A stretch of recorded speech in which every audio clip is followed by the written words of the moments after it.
Breaking news, breaking news, breaking news, breaking news, breaking news.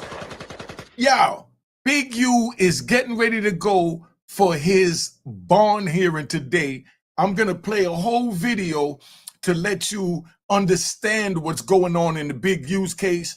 From law and crime, it breaks it down. I'm going to give my commentary from a hood point of view. Sit back, make sure you subscribe to my daughter's YouTube channel. This is what it is. Let's keep it moving. Let's go. All right.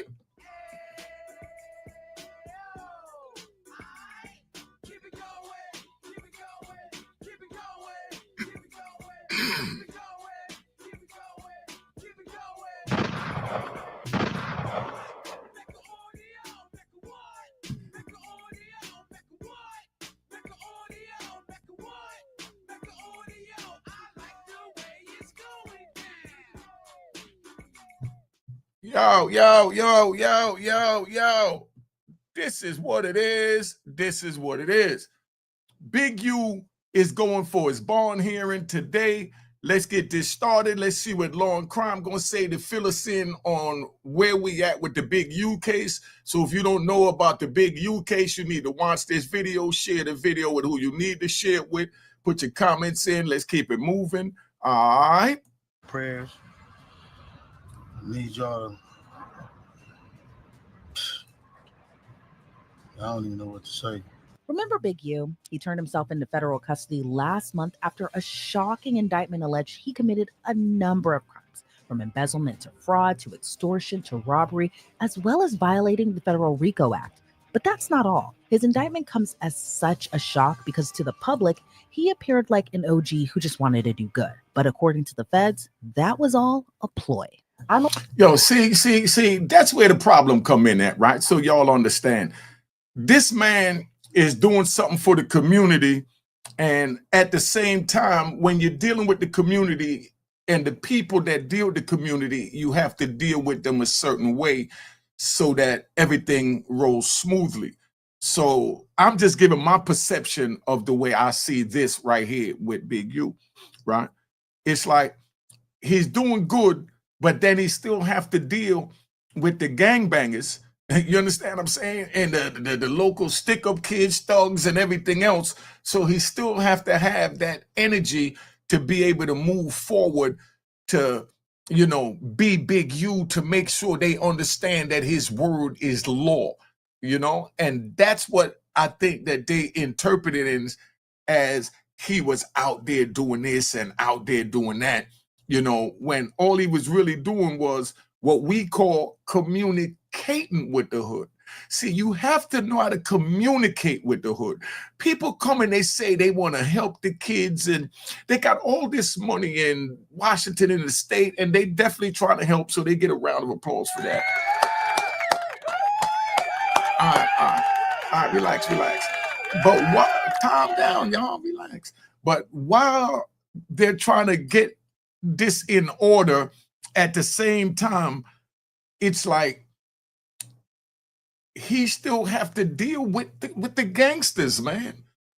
So he still have to have the gangster side, the business side, the save the youth side, and y'all have to understand that. And because you're not used to seeing the gangster side of the street, when a man that's trying to save the community is dealing with the street from a gangster point of view, you have to understand that that's the way the streets communicate.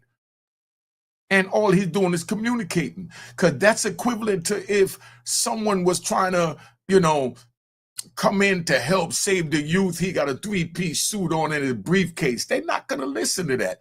They need to see the bucket hat, the beard, the bald head, you know, the baseball cap. That way they know they could communicate. That's the way that works, so you understand. But now I'm going to play this a little further because it's a little lengthy, but I wanted to do a live today so that y'all could put your comments in. You know what I mean? Last of a dying breed. Salute to you too. You already know Nikki Broadway. You already know Heart and Finest. You know, let's go. I'm Elizabeth Milner with Law and Crime. Now, if Big U is convicted on his charges, he's not facing light time. He's facing life in prison. Now, last time I reported on this story, we had little info about the man he's accused of murdering, beyond that he was an aspiring rap artist signed to his label. Now we've learned the victim we previously knew as RW actually used to play football with Big U's son. I just want y'all to know, all this stuff is quagmire. Shit's all bullcrap. Not guilty. That's the plea Big U entered last week when he was arraigned on his charges. But now, right there, when Big U made that announcement that y'all see, put in the comments, let me know what you think about, his farewell speech. Now they're going to use that in court today. They're having his ball hearing at 9:30 California time, which is 12:30 Eastern time. They're going to bring up all of that, and they're going to try and make it look like by him going online saying whack 100, 600, you know what I mean, and all of these names, that he's sending a solid signal that they're rat bastards and that their heads need to be taken off, and he have the power to make that happen. I just want you to understand how something as simple of a man pouring his heart out that he's hurt, that his own people is what he feel took him down, meaning he went into saying how Whack 100 was saying that he was going to shut down his businesses so he don't get no more funding. So in his heart, he believed Whack is responsible for this. Do y'all watching this feel that Whack is responsible for this? All right.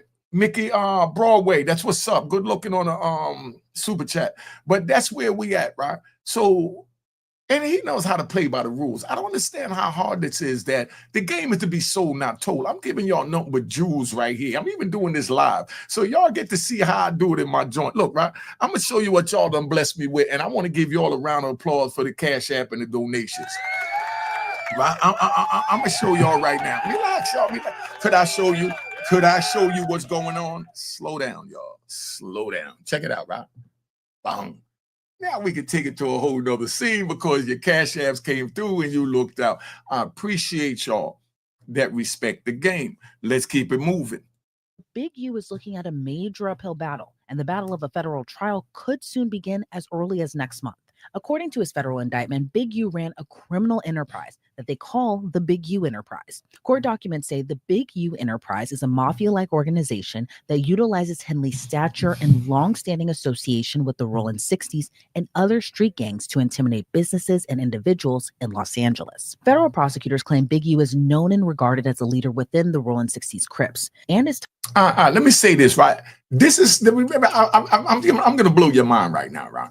I'm going to show you how these people do this and how these games are played, because it's whoever writes the best movie script. So I'm going to write the movie script from a street point of view. Now they're saying that he intimidated and shook down stores, right? What they call an intimidation and shaking down stores is Big U going in there with the hat, the glasses, he's looking mincing, and he tells them, yo, we doing something for the youth, and we want y'all to, donate or contribute to help sponsor the football league that we're doing. It'll really be appreciated, and it would help the kids. Now they looking at Big U, they scared to death because he's a black man. They know who he is, and they say, damn, I can't say no. Just because they feel that they can't say no. You understand what I'm saying? Just because I need to know what numbers is in the back. I don't care about in the front. I'm looking at the front. But anyway, you understand? So just so you understand, man, I done lost my thought with this foolishness. I'm looking at the numbers in the front. So I know what it is in the front. So Big U asking them to give a donation. They taking it as he's demanding a donation because he's Big U. And, they did the character from Debo after him. So, how could they tell him no? Now, when the feds come in and ask, did you donate money to Big U? And then they say, yeah. And they say, well, did he threaten you? And he'd be like, no. But they say, well, did you feel threatened? And he said, yeah. Well, if you felt threatened, that means he did that because he put the fear of God in you, that if you couldn't say no, that he would have banged you out right there in the store. And that's where the extortion come in. Just to give you how they're going to come, and they're going to bring all this up today. That's why I'm doing this live. because I wanted to beat this out there so y'all understand where I'm at. You know what I mean? Hey, yo, good looking, Mickey Broadway, for putting what the numbers is in the front on your end. I need to know what's in the back also from my end. Thank you. Time with the gang dates all the way back to the 80s, where he rose up the ranks after earning his rep as an enforcer. So what do the feds have on him? According to the indictment, agents have confidential human sources, wiretaps, search warrants for social media, iCloud, Google accounts, financial records from individuals and companies or organizations, toll records showing communications between conspirators, victims, and Big U Enterprise members and associates, cell phone records, records from the city of Los Angeles, interviews from witnesses and victims. Now, essentially, they claim to have a lot on him, especially since the investigation launched in 2021. But here's what else we've learned since the last reporting of this story. So in addition to embezzlement, wire fraud, and all that, Big U was accused of murdering one of his rap artists in a Vegas desert in January of 2021. Now, previously, we only knew the victim as RW because that's what the indictment says. But now we know the victim's name, Rayshawn Williams. Now, prior to him being a rapper, he was a football player for Crenshaw High. The team even posting a remembrance to him on their Instagram page, writing in part, quote, "He was a very special guy to all of us here at Crenshaw. We hope that you pray and continue to pray for the family and hope that everything goes well along with them." But it's how Rayshawn died that's horrifying. Now, according to the indictment, Big U allegedly murdered Rayshawn by shooting him multiple times, then dragging his body into the desert and left him there in a ditch not far from Interstate 15. A witness... Now, we don't know if Big U did it because he's alleged this, but what I am going to say from a street perspective, because that's why I'm giving you what they're not going to give you over here.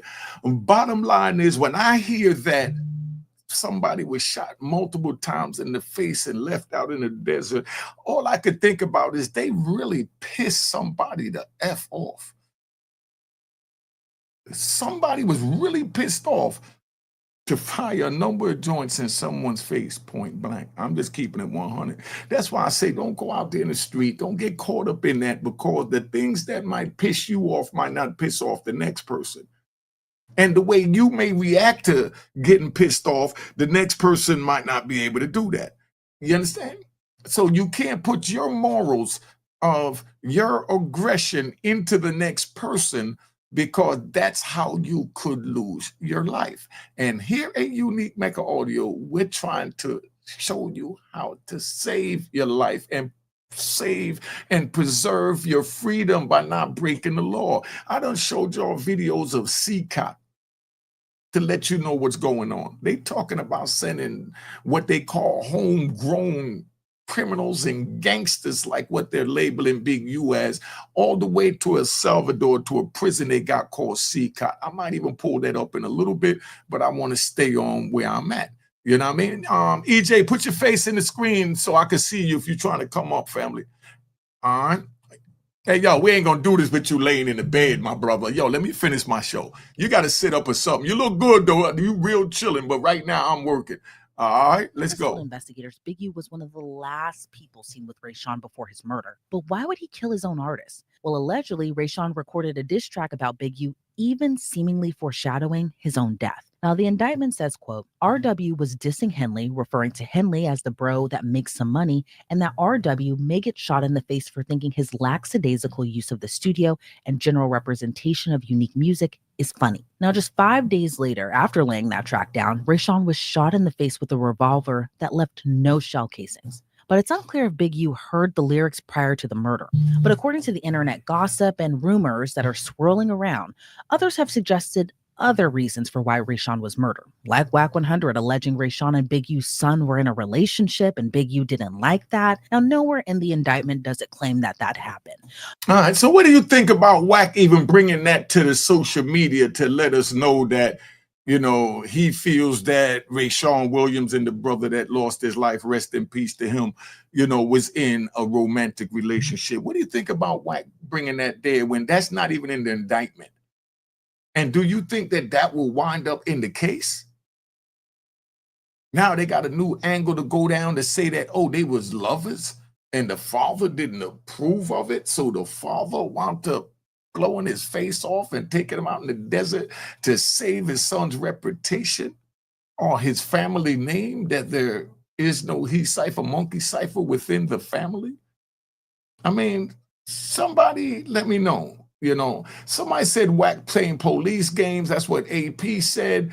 The song, what that law student call, you know, Wack claimed, what's that? Oh, like cleared that up and know that is not okay, and that's not the case. Okay, so Wack cleared that up, so that's a blessing. That's a big home to a law. Wack cleared that up. But I just wanted to ask you that question because now that narrative has been thrown out there. Because I'm gonna take a ride. You know, we like to take the ride. So y'all better share these videos and let them know that I'm on live right now. Because, you know, I don't do this too often, but I might just start. Let's see how this works. And know that not only do the Cash App work that's above my head, also the Super Chat work as well. Show your love, that you know and understand that the game is to be sold, not told, and let's keep it moving. Now, you got Wack 100 saying that they was in a he cipher, monkey cipher relationship, and then he clears it up. Now, the ride that we're going to have is, I'm at trial, right? So while I'm at trial, my co-defendant's in trial for, you know, homicide, you know, and they said that he shot the dude X amount of times in the upper torso and someone else took the gun and shot him in his face. That had nothing to do with me. Rest in peace to the victim. I'm just telling you how vicious it was back then. And that's how vicious it is right now, that I want y'all to really wake up and know that don't get involved in the street, because these stories is not to glamorize. It's just to let you know how real it is, that this been going on since the beginning of time. But now, one co-defendant shoots the victim in the body. Another co-defendant took the gun and said, I'm going to show you how to air dude out. And he shoots him in the face. So when he goes to trial, he was charged with just murder. And, you know, the autopsy people came on and they said that it wasn't the bullets to the lower torso that, that it wasn't the bullets to the face that killed him. It was the bullets to the lower torso, you know, because dude shot him in the face, but it hit him in his chin. You know, so he attempted to kill him. We know that, but he wasn't charged with attempt murder. But, you know, the other co-defendant said he smacked him, took the gun, stood over him and aired him out, shot him 4 times in the chest. The autopsy people said it was the bullet to the chest that took his last breath, not the bullet to the chin, because they could have did the reconstruction, cosmetic surgery and all of that, right? So that's the same thing we dealing with right now, is that they have a motive for what it could be. And then the jury, right? And then the judge told the jury, right? Because the prosecutor said, the prosecutor asked the judge, could he show some pictures, you know what I mean, of the dead body, you know? And the judge said, yeah, show a student class picture or something. They wanted to show a picture of the young man dead in the ditch. They said no, you know. So they said okay. So they act like they was looking for a picture, like a student picture, and then they pushed on the slider, because we had the sliders back then. We didn't have the videos, you know, that little projection screen. He slid that on there, and there was a young man with his face blown off with 4 bullets in the chest. The jury went into uproar. It was a pregnant woman that was on the stand. I think she even went into labor that day. Now, you know that deserves a mistrial. The judge said no mistrial. We're going to move forward, take that up on appeal. But then the judge said, oh, but I'm going to tell the jury to ignore what they see. How do you tell somebody to ignore something as horrific as that? That's like saying, you know, Wack cleared that up. It's already out there. It is no clearing up. This is internet. Once it's said, it's out there. And that's what y'all need to understand. I can't keep giving y'all these jewels and y'all want it for nothing. Let's keep it moving, man.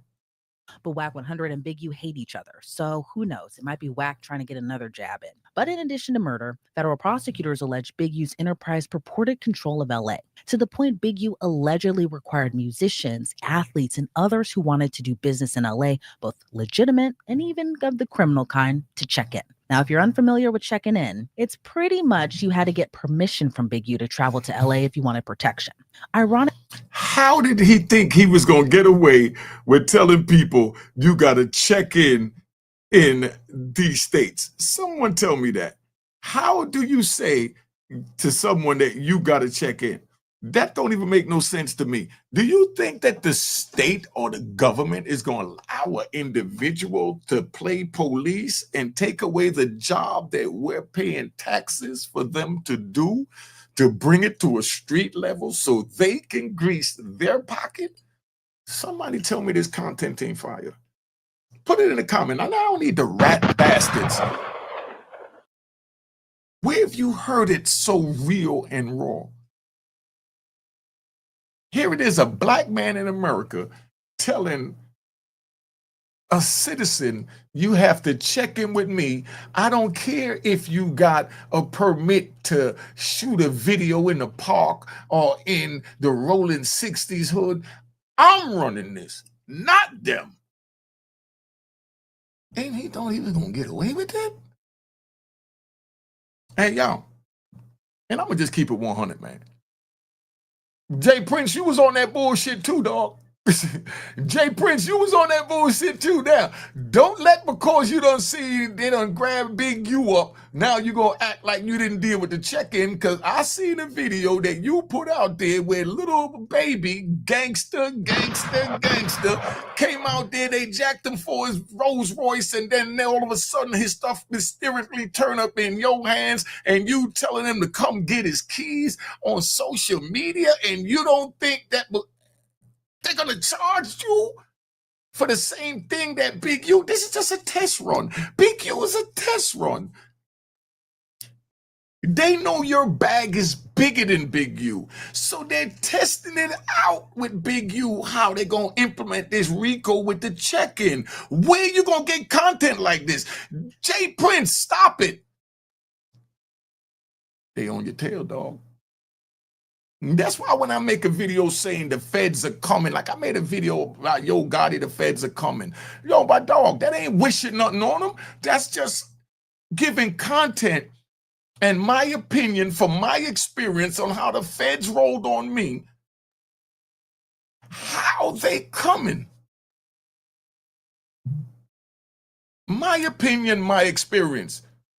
That ain't me wishing bad on nobody. Now, when the indictments start dropping, don't say Unique didn't tell you. Let's keep it 100, man. Keep this moving. Ironic enough, his podcast is called Checkin' In. He even made note of how to do it in the theme song. When you hop off a plane, check in. Penthouse suite, check in. When your feet hit the street, check in. Because if not, gets hot. You better. You hear that? You better check in. Check in. And checking in isn't just sending a text message to Big U saying, hey, I'm in Los Angeles. You got to pay him. And he's got to sign off on it if you want to conduct certain activities. Now, Big U has pretty much been a guest on every hip hop and rap podcast you can imagine. And the feds were watching.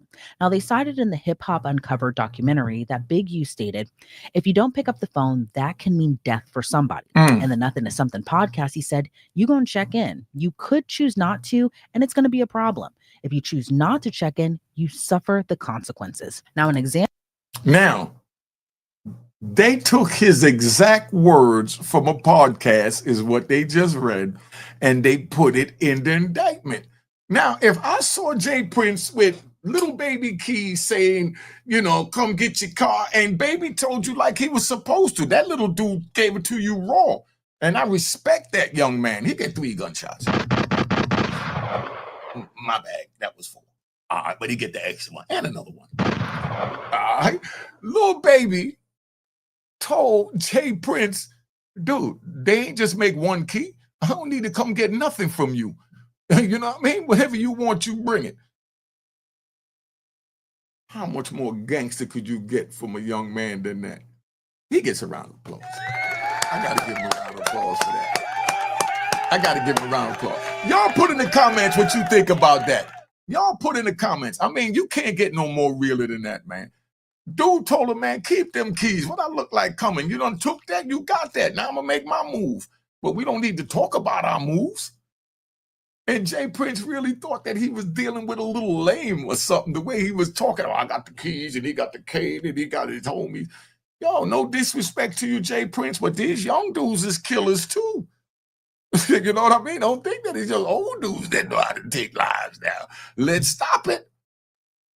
Don't lose the generational gap because we I'm not even going to say you so that nobody feel like I'm disrespecting you, because we have more matured and what they called softened up or cottoned up. You know what I mean? Like drugstore cotton soft, right? But underneath that drugstore cotton, the killer still remains. But we just know how to put the cotton around it to be able to move in like they're accusing Big U of doing. But now you got these young testosterone dudes like we were back when we was in our 20s, and that little man told you straight up, when they made one key, they made another. I don't need nothing from you, as he should. Let's keep it moving. Example they used of the so-called consequences was the attempted murder for hire plot of rapper Quando Rondo, which was allegedly set in motion by rapper Lil Durk. Now, during that shooting, Quando Rondo wasn't killed, but his cousin was gunned down. Then there's the whole defrauding companies, donors, athletes, and celebrities part. Big U is accused of pocketing more than $100,000 in donations to Developing Options, his nonprofit charity. How do you know that that wasn't what he paid himself for his services of working in for the developing? Come on, dog. They try to make it look like he stole it, because how you know he didn't pay himself? You own the company, you still have to write a paycheck for you for what you feel your value is. Let's keep it moving. Even received donations from the likes of Draymond Green and Shaq. Now, according to the LA Times, in August of 2019, NBA star Draymond Green donated $20,000 to the nonprofit. Shaq donated the same amount, but the money went into Big U's personal account. So that's a lot, right? And that's just the cliff notes, pretty much. Now, I just want to point out here, obviously the feds are accusing Big U of violating RICO, so they allege he didn't do it alone. There were several others also picked up, and by picked up, I mean arrested as a part of the alleged criminal enterprise. Now, hey, yo, Big U, that ain't looking good, dog. You having them send you $20,000 to your account when you got a nonprofit and you say it's for the nonprofit, but it went in your account. I got to keep it 100, on both sides. They ain't picking sides, just letting it be known. That's not looking good. Now, as for Big U, he claims that he's innocent. On the way to turn himself in, this is what he had to say. I'm looking at this video as I come in to turn myself in, and I'm disheartened by the fact that they trying to say that I stole something from Developing Option, or I used Developing Option as a front. Developing Option paid my bills. They paid my house note. They paid the bills for my family, the money I made as an employee for Developing Option. I never mixed that with nothing. I didn't manipulate nobody. I didn't steal nothing. We did PPP loans. We did 2 loans. And that's it, just like everybody else did. I didn't use no fraud. I didn't give none of fake names. And one of them we was paying back and one they forgave. You know what I mean? And the other one we attempted for and they didn't give us nothing for it. I filed my taxes and them coming around telling me I was using Developing Option as a cover. Cover for what? None of that's going to be true. None of that's going to be true. The government putting this big picture, they want to arrest 21 dudes, some dudes I don't even talk to.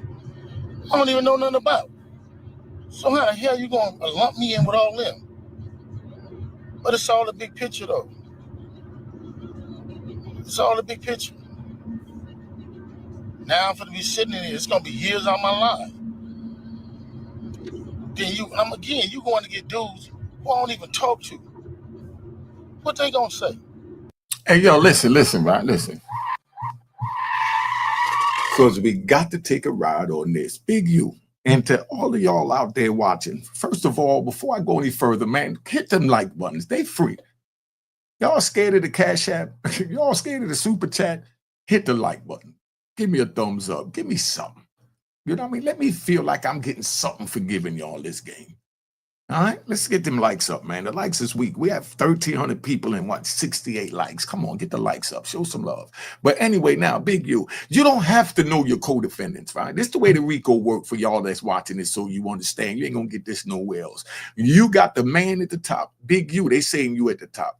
Now, they made the RICO for the men at the top because the men at the top have the power to control 5 or more people, that they also have the power to control X amount and X amount and X amount until you got a big enough group that could try and cause problems for the government and state.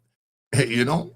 So they say no. They made a law where they put somebody at the top, and anything that anybody below him do, right, from his orders up top, like if he tells this person down here, go steal this car, you know what I mean? And they go steal that car. Whatever they do when they go steal that car, he's responsible because he's the one that gave that order. You understand? And now if after they go steal a car, dude go take the car and he wrecks the car and hits a lady with the car and she dies, you know, and then he go take the car and, you know, he runs off and leaves it. All of that is going to trickle back to you because that would have never happened if you didn't give the alleged order to go do the hit. So they made the RICO so that if you're at the top and you're telling someone what to do, whatever they do below, whoever they employ below to carry out the order that you employed them to carry out, you know what I mean? That's where it's at. Yo, I love the way the likes just jumped up double. Let's keep it moving. Let's double them up again. We got 1,400 people in here. We need to get these likes up. All right, I appreciate that. But Big U sitting here giving this speech, the feds, right? Could we riding?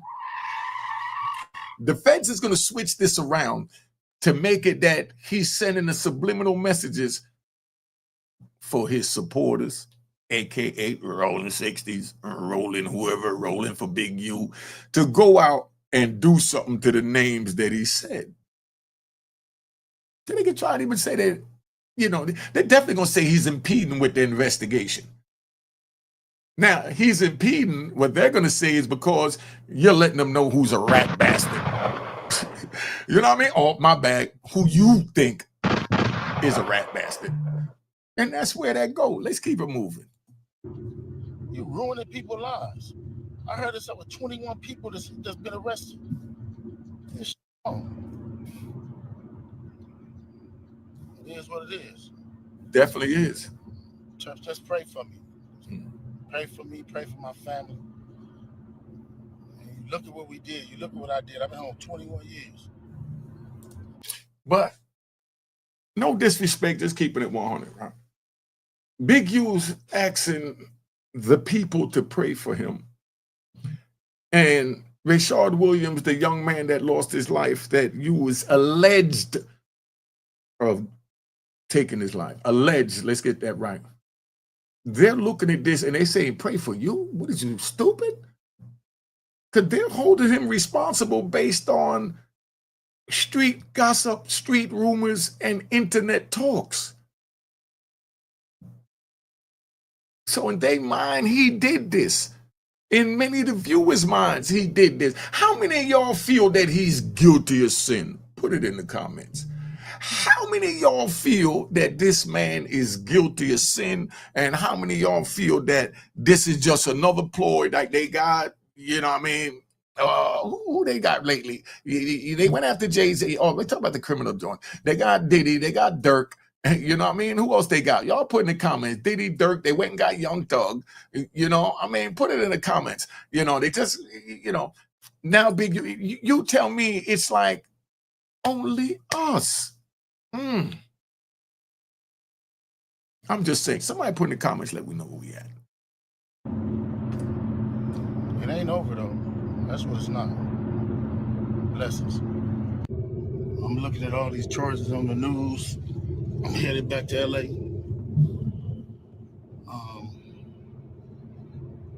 And then I'm looking at the people they arrested. How you gonna go arrest people that I don't even talk to? That's a built-in liar right there.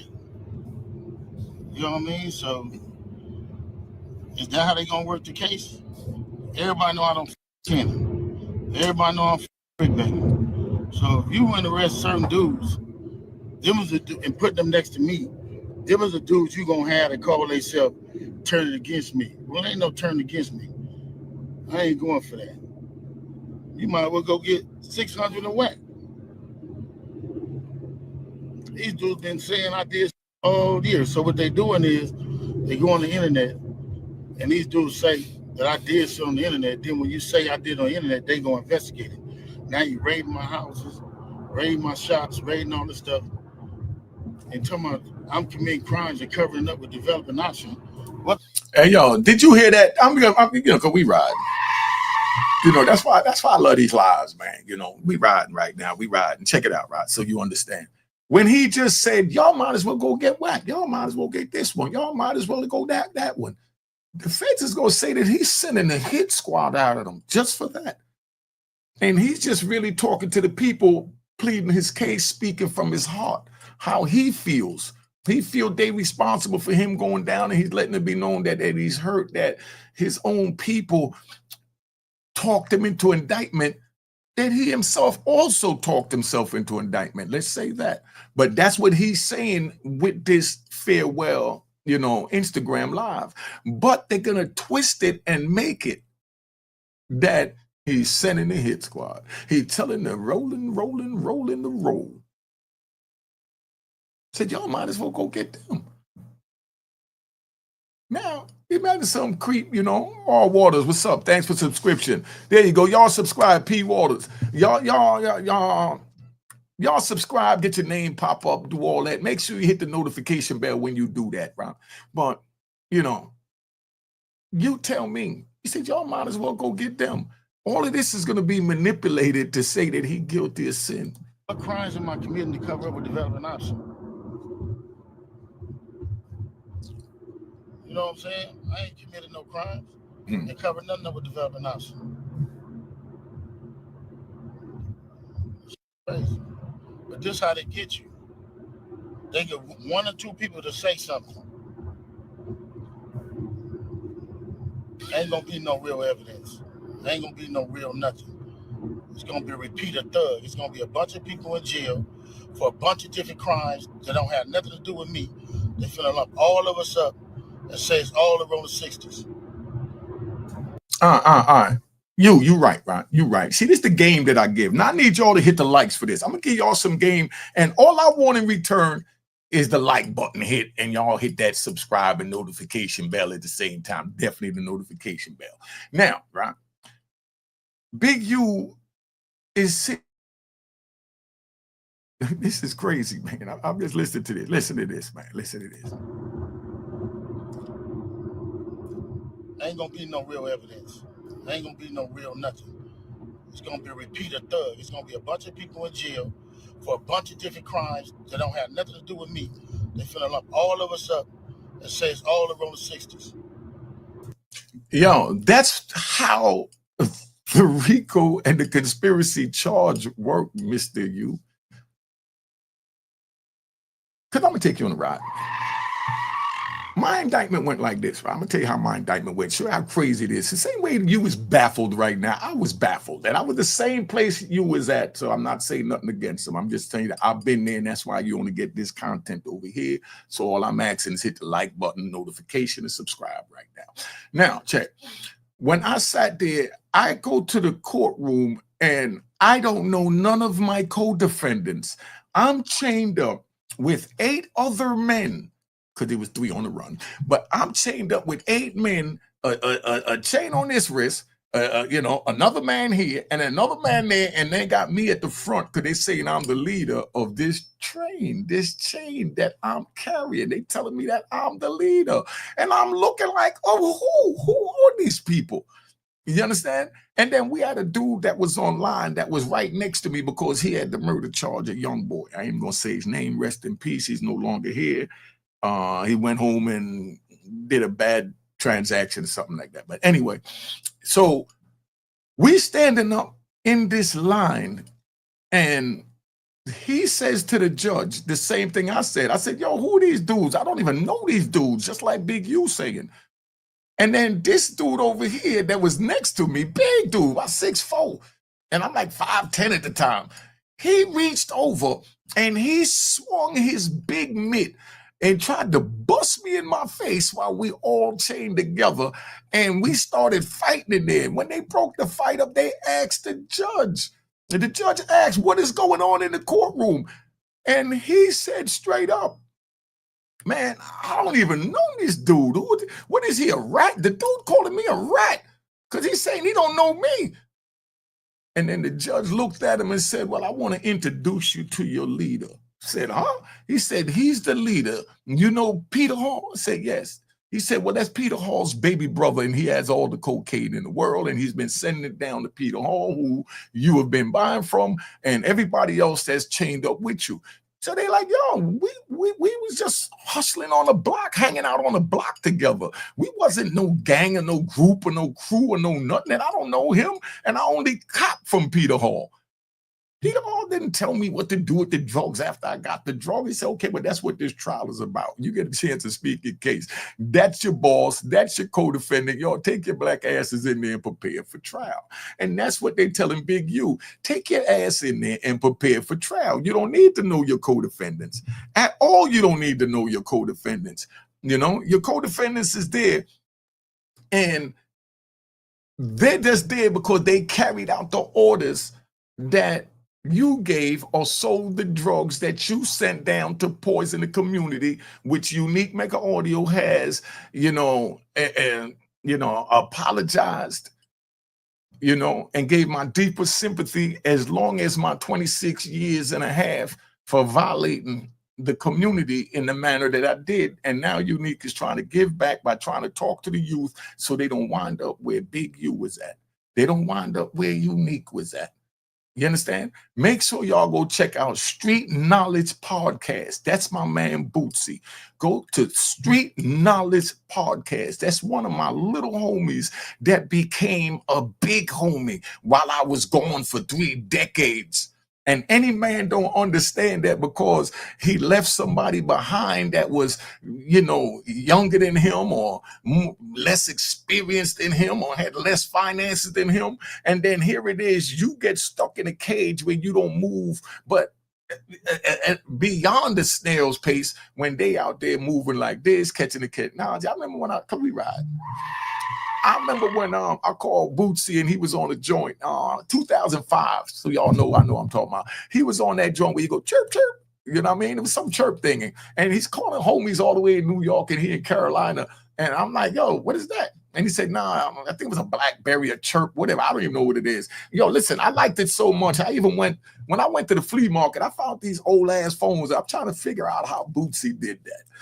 I wasn't out here for none of this. When I was out here, I had a strap around my shoulder with a motorcycle battery, with a cigarette lighter plug to plug in a motorcycle battery, with a big ass phone with a cord that had a wire out of it. And that's how I used to make my phone calls. And I paid $3,000 a month just to do that. And y'all getting this for what, $180, $80, and y'all crying?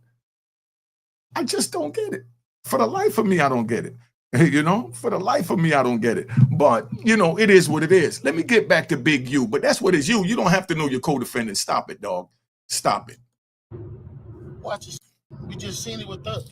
Oh, Nextel, good looking. I'm finna experience the same thing out here. I knew it was coming. Now they on there saying all this stuff to assassinate my character.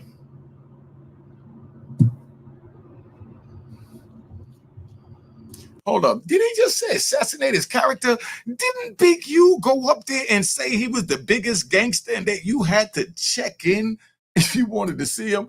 Hey, yo, Bootsy, I'm live. If you want to tap in, you could send a request. Go to the live right now. Bootsy just called, but that's where we at. So I'm riding right now. Doing mine's different. I want to do a lot of stopping and talking. I want to play the video. Then at the end, we answer the question. But thanks. It's called a Nextel. They said that the homie Bootsy had. Let's go. All right, man. Just pray for me. And again, they can do any one of us. It ain't nobody safe. Word. If these dudes feel like want you, how they going around talking about somebody's gonna raid my house before my house get raided? Because of your actions, you stop it. Don't make it like if 600 said they're gonna raid it. Dog. People know people that know people, and the peoples is telling the people that know people what they're going to do to give justice to their dead family member that was wound up in the desert. Come on, dog. That's where that's at. I'm not defending 600 or whack. I'm just keeping it 100. We don't put bad bones on nobody over here at Unique Mega Audio. As long as there's a sliver of hope, or as they say in the court, doubt, you can't call a person a rat. Let's keep it moving. They're with the police. And y'all sitting there following them. Everybody that's a part of them shows, and 100 shows, and all them shows, and y'all need to, everybody who following them, promoting them, anything. Yo, but Big U, we heard you up there. You was on the show talking with Wack and beefing with Wack and engaging. You shouldn't have just said nothing. You should have pulled the Jay-Z. But anyway, let's keep it moving. Y'all wrong. Y'all ain't black. And y'all show ain't for our people. They can put charges against anybody. So this is gonna probably be my last video. I'm gonna go turn myself in to see what's going on. They talking about I'm a fugitive. So they just raided all my houses. 600 was actually with the police when they raided my house. And he's actually got video and footage of it. So y'all know what y'all dealing with. And I just want to say this to y'all. When they raided my houses and my property, it was asking about Wack. Wack, loose cannon, 600, and this internet stuff. All of y'all filed. All y'all who be sending shit around the internet, all y'all who be promoting and listening to what these niggas saying, all y'all giving these likes and hidden likes, all y'all supporting this. All y'all guilty of this. If you had something against a black man, you should handle it with a black man in the streets. Wack said 100 times he was gonna take my contracts. He working with the FBI. The FBI went to the city 3 days in a row and told the city they didn't want nobody to give me no more money. They went to all the different celebrities and told all the different celebrities, don't give me no money, don't help me, don't do nothing for me. They going around scaring and intimidating everybody. But y'all sitting it around getting people in trouble. Like y'all don't understand what the FBI do to black men who try to help their community. I ain't been nothing but a help to our community. But I guess it is what it is. This the price of being black and trying to help somebody, trying to help your community and do what you can. You're just guilty because somebody else don't like you and then go on the internet and do what they want to, and y'all gonna promote it. Pause right there. You see what he's saying? And that's what we not doing at Unique Maker Audio. That's why I'm telling you, go check out my man Deuce M's. Y'all make a short out of this. Go check out Deuce M's at Active Chucks with 2 S's at the end. He breaks down the case from the California point of view, from the street point of view, from you point of view, Wack point of view, 600 point of view. He breaks it down from the West Coast. I'm not going to get into that politics and talk about the mechanics of how it went down. But if you want to know that, go check out Active Chucks with 2 S. I'm telling you now, please go subscribe to my brother, because I could never come up here and tell you what's happening all the way over there. I'll be up here lipperfessing, as we called it back in the day. You know what I mean? And we don't do that, you know? So if y'all want to know the intricate details beyond what Law and Crime and Unique Maker Audio is saying, go check out Active Chucks. And if anybody out there in the West, because that's my man Deuce M's, and if anybody out there in the West Coast, right, or Chicago, or wherever these big stories I may cover from, feel free to call the number on the screen and put in the text, I'm from such and such, and I know to call you as long as I see that first, or leave me a voicemail at 917-680-9091. Again, please go subscribe to Active Chucks if you want to know the mechanics of what's happening with this situation. I'm just speaking on the moral and the code and the ethical side, from the street point of view and from the legal point of view. That's it. All right. And I'm learning to be a civilian. It's crazy. But I'm going to go turn myself in, though, because I ain't did nothing. This fact is, man, they done went to my house, kicked my houses in, bust my doors down, bust my windows. They calling my son at his football practice, threatening him. You know what I mean? These dudes tagging him. What kind of shit is this? Yo, that's how the feds play, dog. They chased my mother all around the country while I was locked up. One of my family members had to leave to go out the country because they dog. When they want you, whoever in your family don't turn against you, they will get.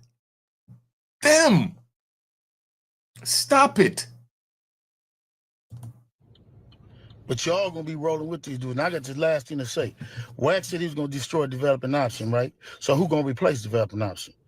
Which one of you 60s gonna call yourself coming in? Because whoever try to come in, y'all the ones that's working with Wax. Hey, yo, hold up, man. You got bigger fish to fry and bigger things to worry about than that, Wax. Stop it. Don't worry about who's gonna come in and fill your shoes. You worry about trying to get your shoes back on the outside. That's the position you in right now. See, this is where we know you a big homie. We give you the utmost respect. We know you're gangster. We know you came up during the Monster Cody time, and we know you the Blue Suge Knight, as they label you allegedly. But I'm just letting it be known, somebody got to give it to the OGs, right? That's why I don't try and disrespect Jay Prince. I respect his gangster, and I give him a round of applause. I give him a round of applause. You know what I mean? So you calm down, y'all, calm down. So you rat bastards and flip-flop wearing and public trolls, you can hate me for saying I give Jay Prince a round of applause, but from a street level, I give him a round of applause because I was in Texas back in the 80s. And, you know, he survived from the 80s and made it out. And Jay Prince, I just want to see you stay out. My number's on the screen if you want to talk to a man that's going to give it to you real, that already lost 26, not bitter about losing 26, and trying to help prevent anyone else from catching 26, including you. I want to know that you made it, Jay Prince, that you made it through this storm called the ghetto. That's all I'm saying. Make sure y'all subscribe at my daughter's YouTube channel, man, at Juanita Mecca Audio. Please remember to subscribe to my daughter's YouTube channel. She speaks like I speak, but from a young lady's point of view, that her father went to jail for 26 years and how she survived without her father and her emotional turmoil that she went through. So if you want to see that, going over there is something different. It's from a woman's point of view. Everybody want to hear the gangster stories. She going to tell you the sad stories, how when her father was stupid enough to want to be a gangster, she was out here suffering in the real world. But I mollified my response for why I did the things that I did by saying I did it for my daughter, the same daughter that I left behind for 26 years, that I'm trying to prevent you from leaving your daughter behind for 26 years. Believe that. So remove me to get me out the way for somebody else to come in who gonna cooperate. That's what the play is. It's exactly That's it. what the whole play is. I'm out. I'm gonna send y'all videos to put up, all of them until they lock me up. All And right. we'll see how this plays out, as new reports suggest he could face trial as early as next month. Let's bring on trial attorney Adante Pointer to get his take on what Big U's trial could look like. Adante, thank you so much for joining me today. Now, before we get into the trial aspect of everything, what's actually your reaction to Big U's 107-page indictment? In it, there's so many allegations like violation of RICO Act, allegations of embezzling, allegations of murder, and that federal authorities actually date back some of these alleged crimes as early as 2021. Yes, this is a very much a sprawling indictment that has ensnared not only Big U, but it implicates a lot of different people, because the government essentially laid out their case to say this was not a single individual, although he was the head or the mastermind, if you leave it to what the government has put together, of this criminal enterprise. And in order for it to be an enterprise, that means there are other people involved. And so this is a net that has ensnared more than just Big U, but it's also implications for a lot of other people.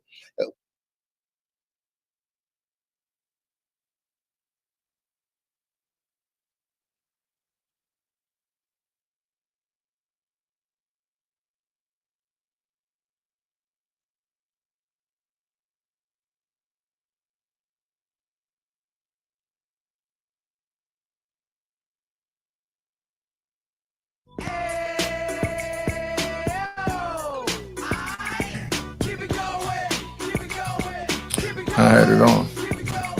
I realized I had it on mute, so I'm going to tell you again. I'm going to play the intro, hit the like button. Please hit the like button, the notification, and the subscribe, but at least hit the like button is all I'm asking. All right, I'm gonna give you a break with the intro and give you some time to do that.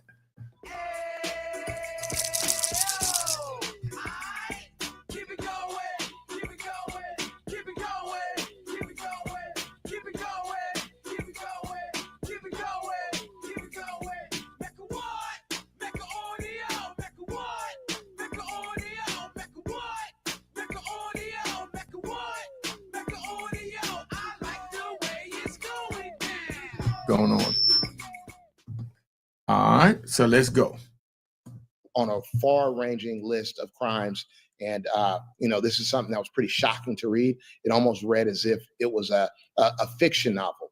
But from the government's position, this is fact, not fiction.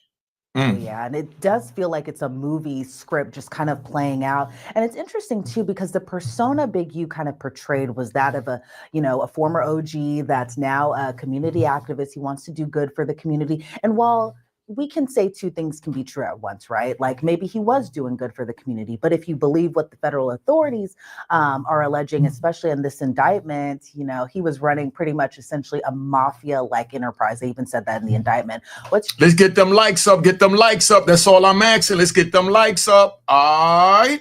Your reaction to kind of what feels like a double life he was living. Well, you mentioned that two things can be right.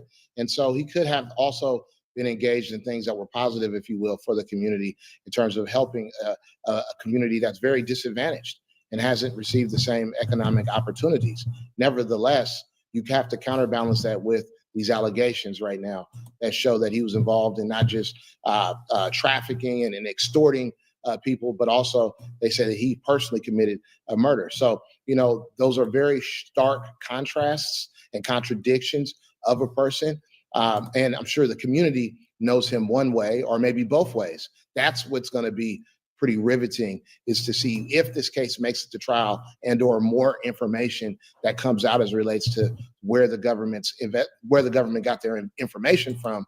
We may see two contradictions of a man on full display, or we may see that this is really the monster as he's been portrayed, or as Big U has tried to portray himself, a victim of government overreach. And what are your thoughts on Big U kind of declaring his innocence? Now, before he had turned himself in to federal authorities, initially people thought he was going to make a run for it, but he turned himself in. We know that, and he's been in custody for weeks at this point. But in terms of just what federal authorities have on him, but Big U's kind of declaring that, to your point, this is overreach. What's your reaction to that? Well, when you're up against a federal indictment and one of the cornerstones and the bedrocks of our democracy is innocent until proven guilty, I think that he played it the way that you could, which is he's saying, hey, I didn't do all of these things that you're claiming. I'm not this monster that you're portraying me to be. And I'm looking forward essentially to defending myself against these allegations. That in and of itself doesn't necessarily mean that I didn't do anything that's being alleged, or that I wasn't some part or piece of the entire mosaic or picture that they're painting. He's just simply saying, look, I didn't do all that you said I did. This isn't the way it went down. And I look forward to saying my piece. And you're targeting me. And that same allegation rings very similar to what we heard with our current president, who was the target, if you will, of federal activity in the courts and prosecutors. And he wound up his way in the White House in the Oval Office. Yeah, that is very correct. As far as the allegations in Big U's indictment, when it comes to wire fraud allegations, embezzlement, making fraudulent applications for COVID-19 relief loans, and then you have that on top of some of the more kind of heinous allegations too, that being murder, allegations of robbery, kidnapping, all of that sort. Why do you think that they're all kind of stacked together in this massive indictment, as opposed to, for example, the murder happened back in 2021? Why do you think that wasn't taken up as a separate matter, and then possibly the financial stuff taken up in another matter? Why do you think it's all together? It's so that way federal authorities can kind of get a slam dunk and a win, or what are your thoughts on that? Typically, when you see the federal authorities or any prosecutor kind of lump together an assortment of crimes that range over an extended period of time, what they're looking at is the cumulative effect of the weight. When Big U were to step into a trial and or try to negotiate a plea bargain on this case, the prosecutor has 5, 10, 15 different criminal acts and violations to choose from to kind of to put him in a rock and a hard place, so to speak. And so what you see is they pile on, is the term that the criminal defense attorneys use. We say, you've piled on all these charges in order to make it that much more difficult for my client to fight for his freedom, and or if we were to go to trial, you paint such a negative picture by claiming all these different things. A jury is more likely to think, well, maybe not all of these things are true, but one of these things are true. And we might not agree on the most severe crime, but we can make a compromised verdict in terms of a jury agreeing on a charge or a conviction on something that's a little bit less serious, but yet carries devastating consequences in terms of prison time. Yeah, because he's facing life in prison, and not even just. All right, so that's where we at, right? So listen, so let me explain this to you so you understand. Now, they pile on a bunch of charges because all they need is one that carry life. Look how K Flock celebrated him beating the murder charge, but then still got found guilty of the RICO and the other charges and exposed to a lifetime in prison. That's why they stack them like that. He beat the main charge, but the littler charges carry life too. That's how they cover themselves. Don't put yourself in a catch-22. Our great President Donald Trump is telling you that he's getting ready to send homegrown, gangbangers, labeling them as terrorists and things like that in that category over to El Salvador. Please listen to what he's saying. This is not a joke. And then you get people that come in the comments and they say, oh, you're doing clickbait. Donald Trump just talking. No, they're actually proposing these things. Let's stop this. We don't need to go there.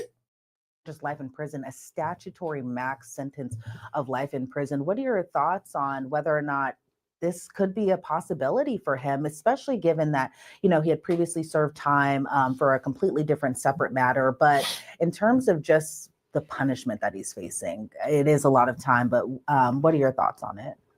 Yeah. Federal charges and convictions come with heavy penalties. That's why the weight of the federal government, when it's leaning on you as a criminal defendant, or if you're the criminal defense attorney, is punishing.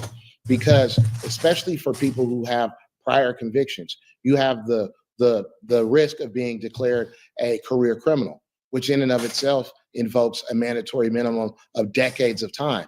And that's how the federal system works. It's a point system as it relates for how a punishment could be meted out. So when he has all these different variety of crimes, you add that to his prior convictions, and you're looking at a staggering amount of time as it relates to prison exposure. And that's why many people plead, because you're up against a very difficult decision.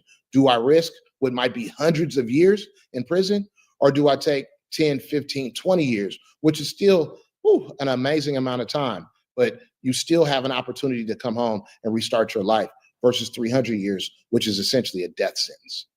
Yeah, and that's why I'm kind of surprised that given this overwhelming amount of evidence, it seems like from federal prosecutors and from authorities, that I was a little surprised that Big U pleaded not guilty. Now, again, he maintains his innocence in all of this, but as in terms of him not going through with the plea, in this case, now going to trial, what's your reaction? What do you think it could look like? Hold up, stop it. What do you mean? They just charged him. They didn't even present the evidence to him yet. So if they didn't present the evidence to him yet, he's definitely not going to sit there and plead guilty. That's not going to happen. He's going to plead not guilty, let them show the evidence, and then he'll be able to see how far he could go as far as with a deal.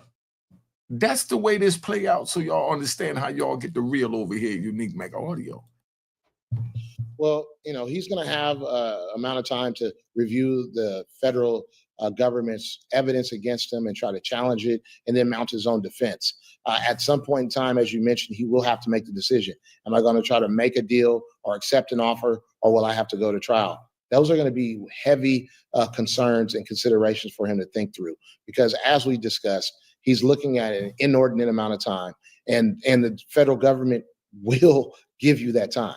There's no question. So this will be a very difficult decision. And I think primarily it'll weigh upon the witnesses coming to court and cooperating.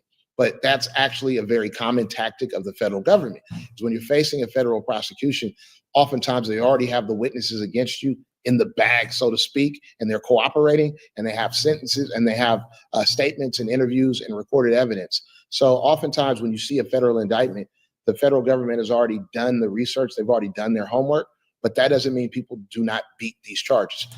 All right, let's stop. Their homework and their research is getting a couple of rat bastards to cooperate. Now, all I need for my loyal subscribers and viewers is to hit the like button. Is that hard? Matter of fact, I'm gonna get an intro again. Hit that like button.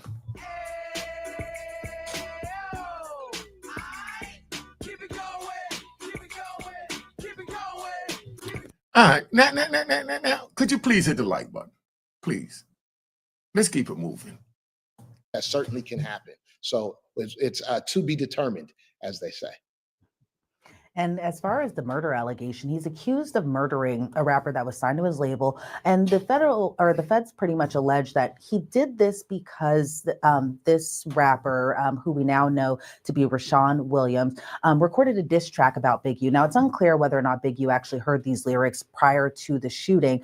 But in terms of just the murder the murder allegation. What are your thoughts on this, especially given kind of the close nature that Big U allegedly had with the victim?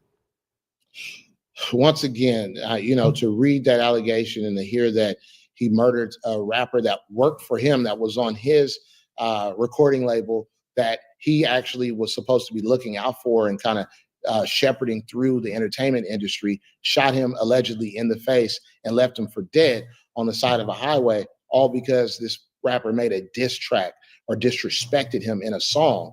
Those are very shocking allegations and, heinous if proved true.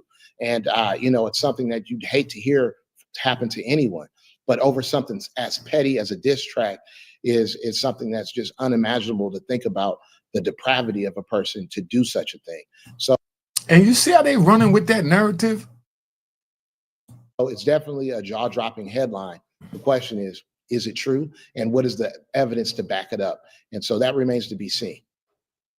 Yeah, and in terms of even just that, you also have this kind of other aspect to the entire case, and that's Big U's kind of way of raining this power down on LA, and that's in the form of checking in, something that really federal authorities kind of laid out how Big U kind of operates that in terms of just even having professional athletes, musicians, other people who wanted to come down to LA pretty much make a form of payment to make sure that they were protected essentially by Big U, so that way consequences wouldn't happen. And the feds even kind of point out what the consequences are, that being the shooting or the attempted murder of rapper Quando Rondo, and that kind of has to deal with the Lil Durk case. But in terms of just the whole checking in aspect to this case and just even the power that Big U exuded, because they got the whole check-in thing, and I could just kind of ramble on about this, but they got the whole check-in thing because Big U always talked about it on podcasts and documentaries. He was very vocal, and it seems like the feds were watching this entire time. But in terms of just the evidence that the federal authorities have as far as the podcasts, the documentaries that he had done, but in addition to Big U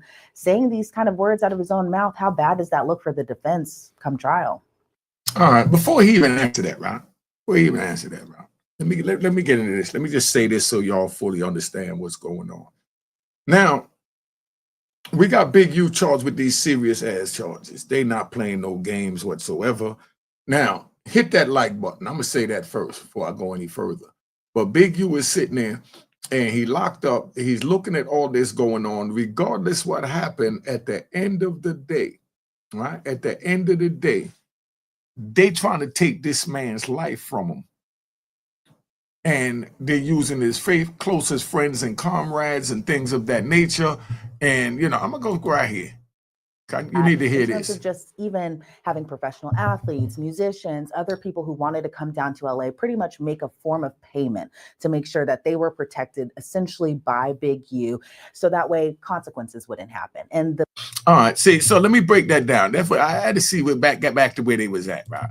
But let me go. Where I'm at with that is Big U from a street point of view. I'm just speaking from the street. Don't say I'm defending Big U. I'm not defending anything. I'm just explaining the street.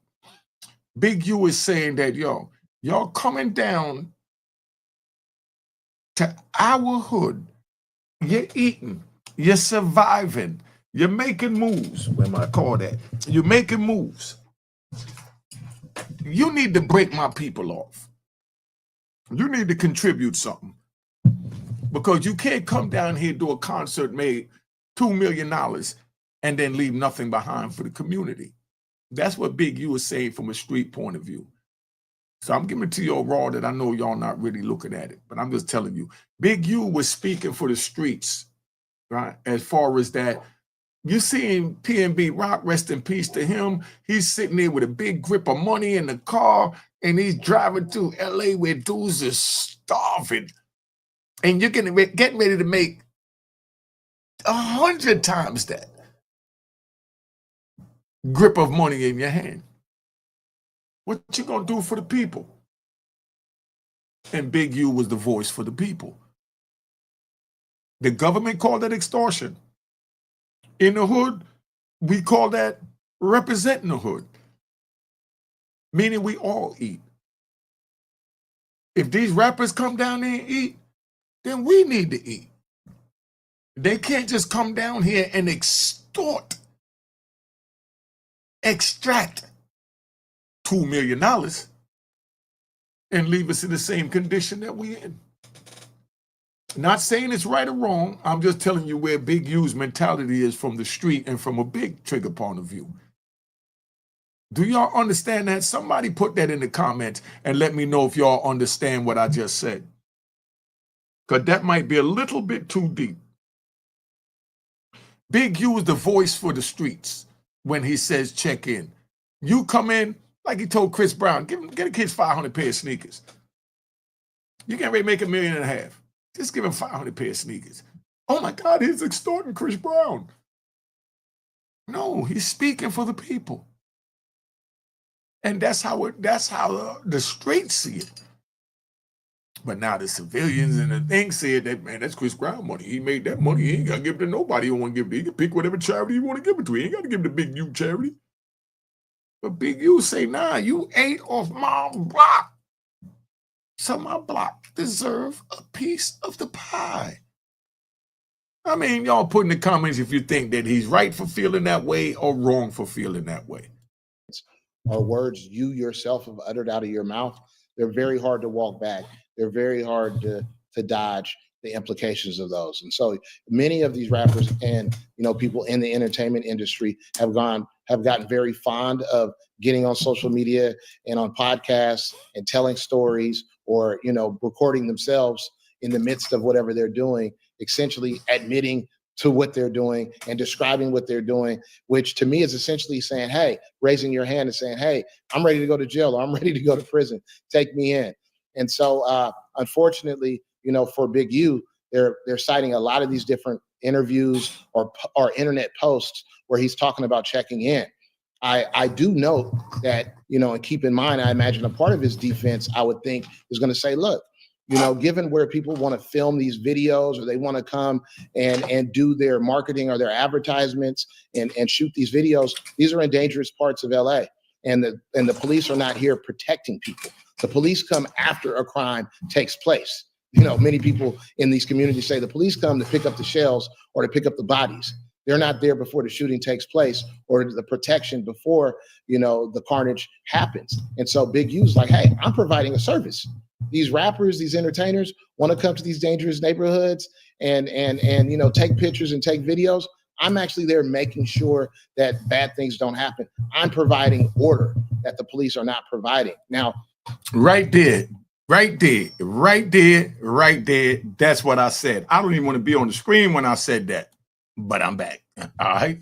Now, I'm going to answer this. Big T, what is that? Zonka. Excellent question. Round of applause to you for that question. Oh, what? Relax. Yo. Only thing you could have did better than that, Big Zonka, was to hit the super chat or Cash App with that. But I'm going to give you the answer anyway, because that was a fire question. He said, okay, I'll bite. I like that. Yo, if you want to come up, I would like you to come up on the show. I'll bring you up just from this response, because he kept it gangster. He said, I'll bite. It makes sense, but that don't mean I agree with it, Unique. But I'll bite. I'll take a bite and I'll let you know how it tastes, after I digest it a little bit. That's what Big T's uncle is saying, right?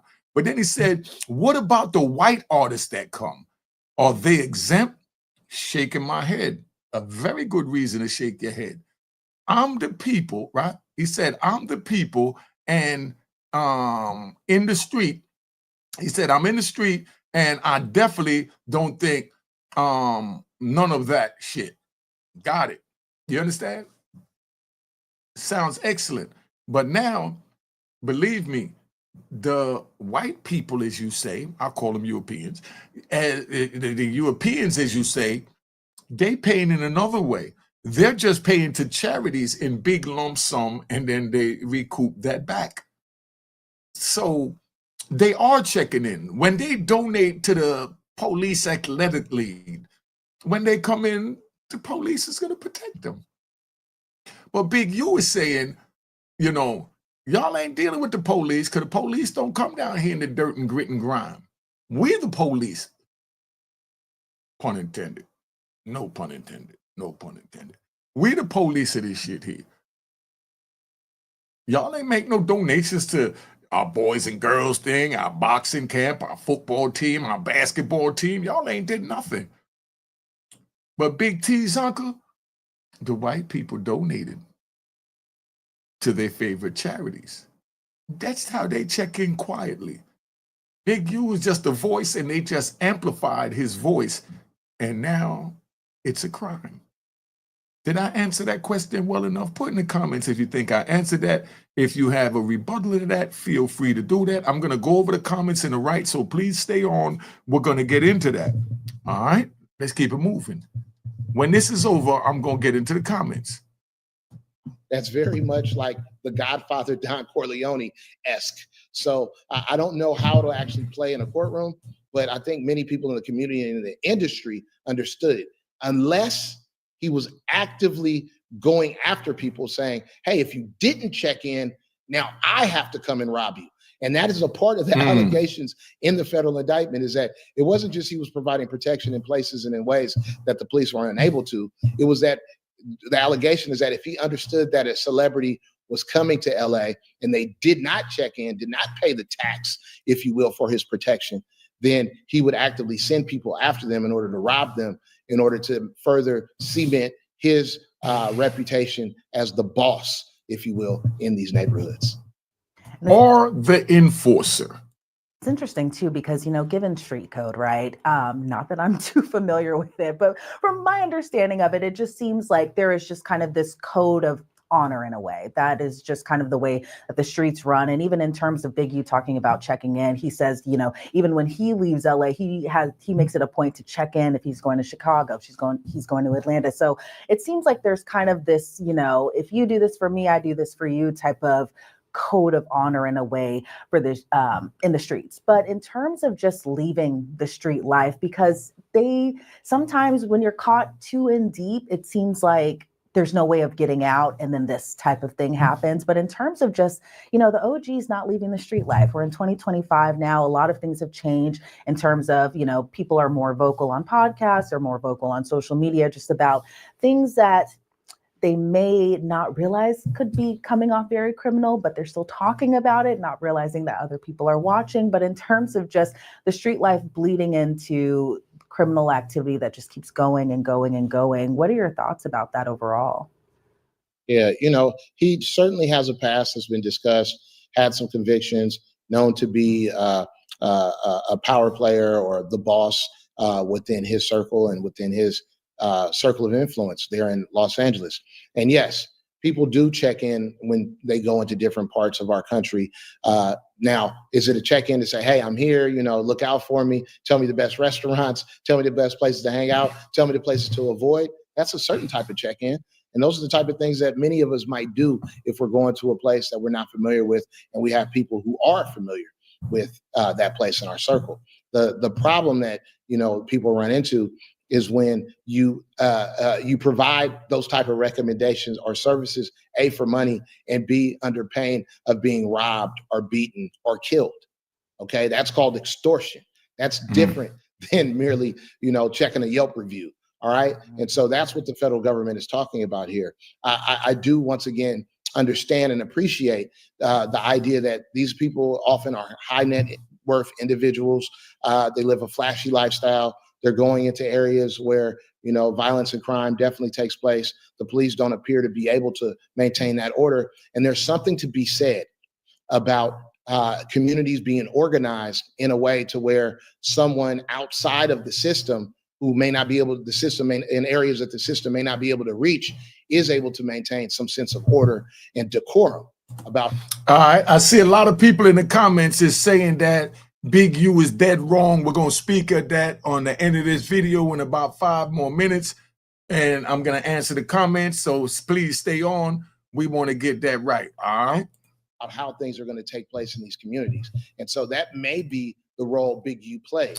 And William, thank you for the donation. We also understand subscription. Politics and just our everyday things is that when the person who is maintaining that order is removed, there is a power struggle at times, and there's a power vacuum, and then people are competing to fill that void.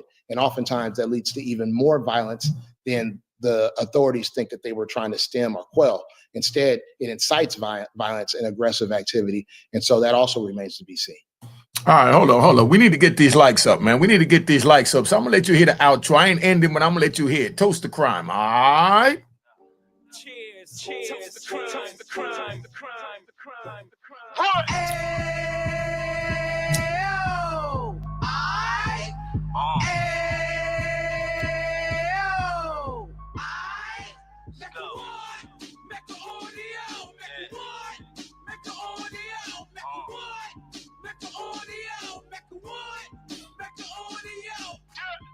Fresh out the can of 26, he back on the strip, getting back in the mix. What he mentions a gift. You stand up 10 toes down, and I suggest you pay attention to this. Real. Take a little gully posse and put it in Harlem. All right, so we back. So that's where we at, right? I hope we got the likes up, man. Let's get them likes up and keep this moving. There have been some reports that have been suggesting that the trial could start as early as next month, which to me sounds just completely insane. But do you think that's actually plausible given just how extensive this case really is? Do you see it even going on trial next month or getting put? Yo, remember his bail hearing is today. His bail hearing is today, you know. So we're going to do his bail hearing live later on. So be ready for the live later on this evening. We're going to do a live on his bail hearing and see what we cover. All right. Hit that like button, man. Come on. I like the way it's up, though. We had 374 likes, 374 likes. Could we hit 500? Could we hit 500? Push back, especially now that he's in custody. I was a bit surprised to say this case is scheduled for trial in such a short window of time. However, I also understand that as a defense attorney and as a defense strategy, sometimes you want to push the government or the prosecutor to trial quickly because you do not believe that they have all their ducks in a row and will be able to essentially be organized, be prepared, and ready to bring all the witnesses and the evidence to bear at trial against you. See, in other words, what he's saying, see all these men behind me, they're saying that usually they don't go to trial that fast. The government, they try and slow it down to give them a chance to talk to the potential rat bastards. You know what I mean?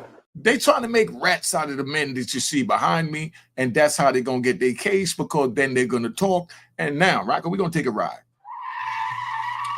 This is not to bash loose cannon, but this is just to give you an example.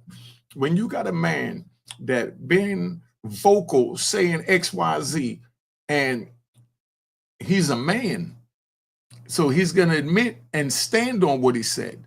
When he get in the interrogation room and they ask him, what did you mean about Big U called you saying that Nipsey was dead and Nipsey wasn't dead? He's going to feel obligated to explain that because he already spoke on that. Do you understand what I'm saying? He's going to feel obligated to speak on that because he already spoke on that. And everything he said, like they're going to tell him at his Miranda rights, can and will be used against you in a court of law. So your explanation to your YouTube videos on Adam 22, No Jumper, Vlad, everywhere else that you went, all the dialogue, because I'm not dealing with the color thing. I'm not into the culture vulture statement. I don't agree with that, because I've covered European, or as y'all call it, white stories. Am I a culture vulture? Come on, dog. We just reporting. All right. So that's also sometimes a tactic.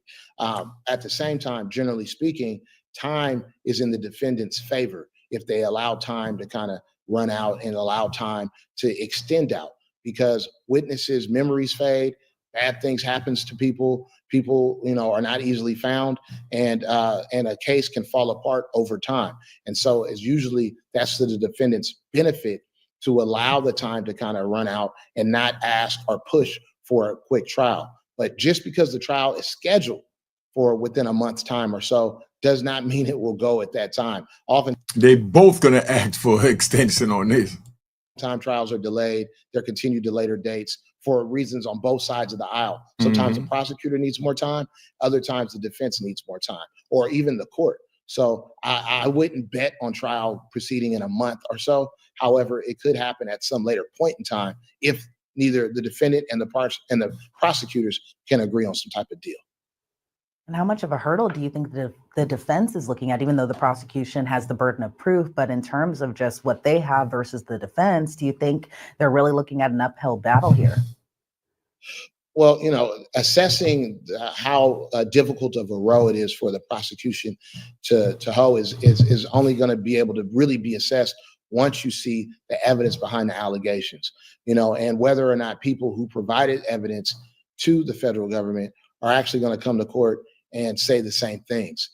People oftentimes, and we've seen this in Young Thug's case down in Atlanta, where who the prosecutors thought were a star witness, that person came to court and made a mockery of the entire process, to where Young Thug, who was facing hundreds of years of time, at minimum decades of time in prison, he's at home on his couch on probation.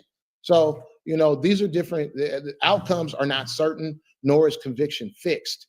Things can happen, and, we have to wait with bated breath to see how this all plays out.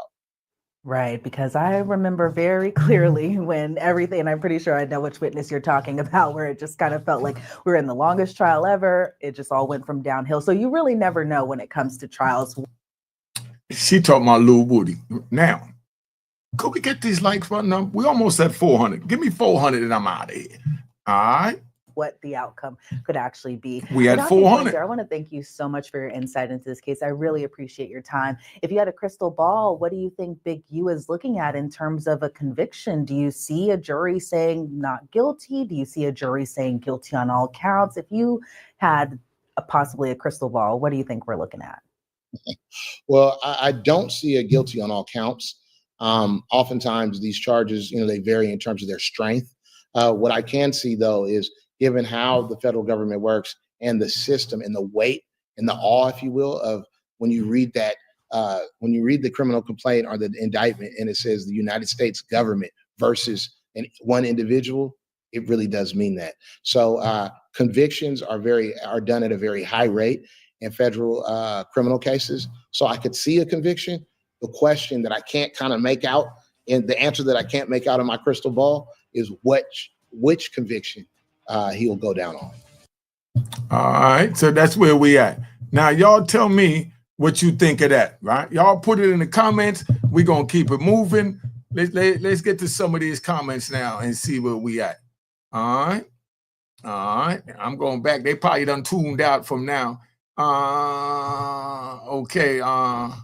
What's this right here? Okay. What's these gang members have to understand that being in a gang members considered a terrorist in the United States. And that's where that joint came in at. Let me see if I could pull one up real quick. I'm even going to pull one up and let you see what it looked like so that y'all understand, right?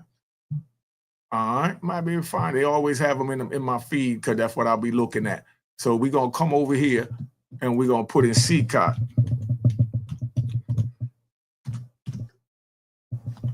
All right. This is where they're talking about sending them so you understand exactly what I'm saying. Don't worry about the cameras. I'm just doing all types of things over here. You know what I mean? I'm just doing all types of things. Now, this is where they're talking about sending Big U to. And that is our social story, where we post, you decide. This week, 68% of you voted for us to take a closer look inside that El Salvador infamous CICOT prison. The Central American country boasts its maximum security facility, built to hold only the most dangerous criminals. The giant prison is located in an isolated rural area about 44 miles southeast of San Salvador. The government says it's equipped with state-of-the-art technology across its 8 buildings and can hold up to 40,000 inmates. Joining me now, Stephen Dudley, author of MS-13, The Making of America's Most Notorious Gang, and co-founder of Insight Crime. Stephen, thanks so much for taking the time. We want to talk a little bit more about this, and we want to start with what the conditions are like inside that prison and what makes it different from other mega prisons around the region and around the world. Well, Phil, let me start by just saying we have very little access to the prison itself, and the government is not very transparent. So determining the conditions inside of this prison is very difficult. Having said that, there are a number of people that have been inside the prison, both prisoners and also human rights observers and other types of observers that have gone into the prison that have talked about it being rather sparse, squalid, in some respects, in terms of amenities, and also a bit rough in the sense that you're not administered things like mattresses or other things to sort of give you some sort of comfort. There's also a sense that it's very overcrowded. It is set up really for between 20 and 25,000 prisoners, and as you mentioned, the president has said there are as many as 40,000 prisoners, but we don't know. That's one of the problems as it relates to reporting on this prison.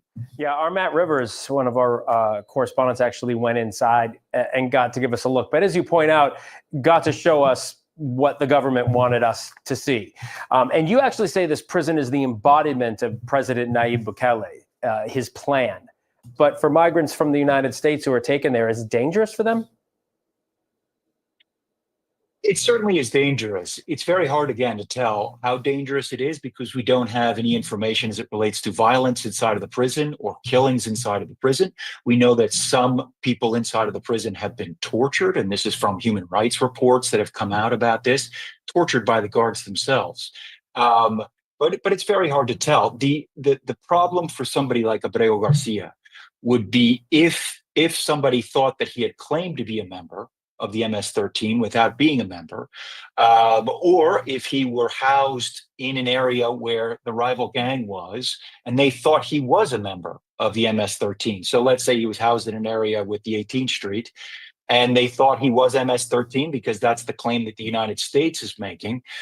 He could certainly be a danger, of course. Yeah, without any details, we did hear him tell Senator Van Hollen that he was being taunted by other inmates when he was there for a brief time. In 2023, the U.S. Department of State cited reports of violations, as you mentioned, of human rights. Y'all hit the like button, hit the like button, hit the like button, hit the like button. I'm going to show y'all another one real quick.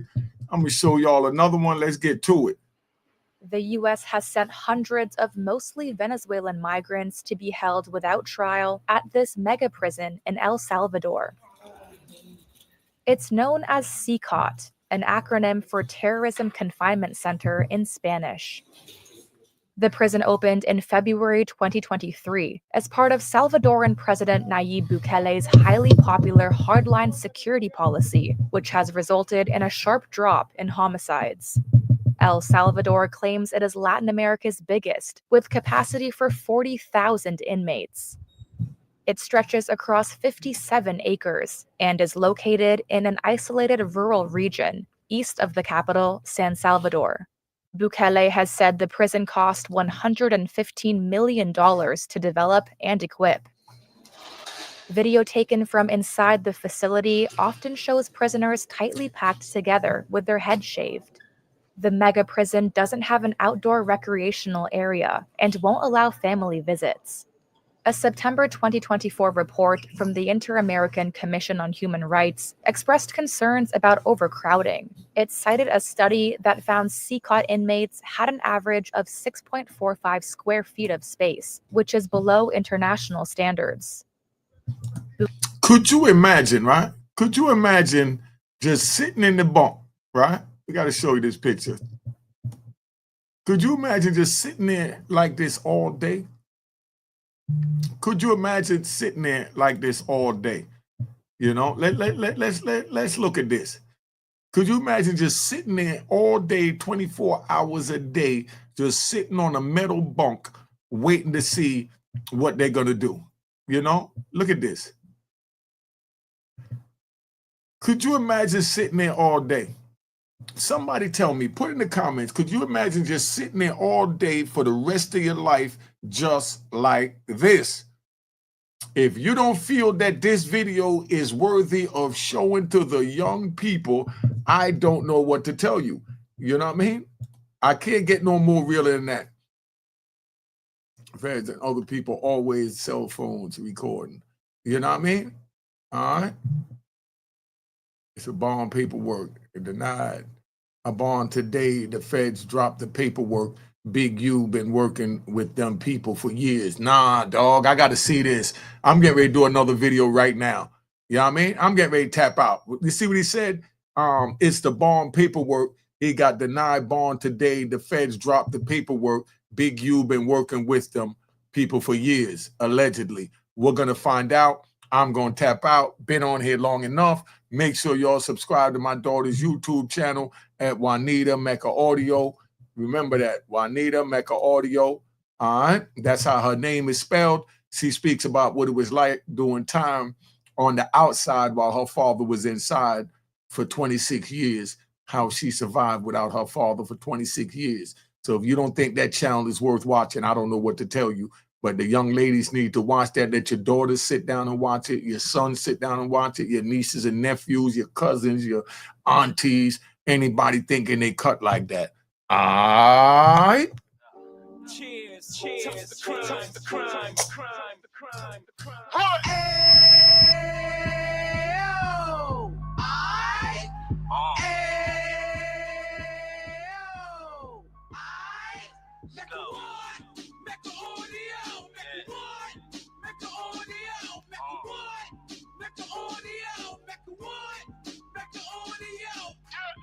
Fresh out the can of 26, he back on the strip, getting back in the mix. What he mentions a gift. You stand up 10 toes down, and I suggest you pay attention to this. Take a little gully posse and put it in Harlem. He cut from the bottom, came up from the bottom. Drop the book, you can go and get it. The Instagram page and the YouTube, you could go and visit. Then you could consider yourself LinkedIn. Sit front row and get Jews from a kingpin. How he went through it, so you ain't gotta go do it. Did not pay attention. Talking about a man that probably put your grandfather on. Probably the reason that him and your grams got along. A man that generated millions on the block. Did his time, never squilling to the cops make an audio.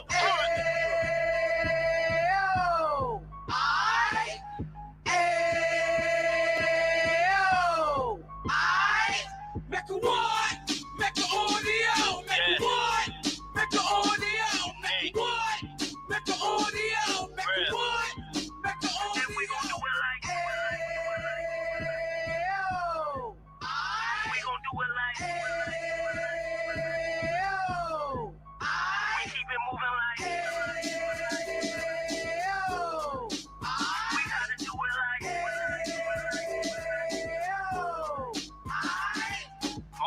Get it live like 2 G's in the 90s. Drop top beamer so shiny. I let shorty go, she was wine. Treat her like my past, she behind me. Spend a couple bands on the Dapper Dan. You be back again, getting green like a Packers fan. No cap, it's a roaring uptown. Baby horn uptown, Dominican bust downs. Now we on the positive, we got a lot to give. Now he trying to stop the kids from being inoperative. So take heed, homie, lend an ear. He started in uptown, he gon' finish dead. But now it ain't about selling drugs, buying cars. It's about buying property to make the community ours, so we can give back to the. Cheers, cheers, the crime, the crime, the crime, the crime, the crime.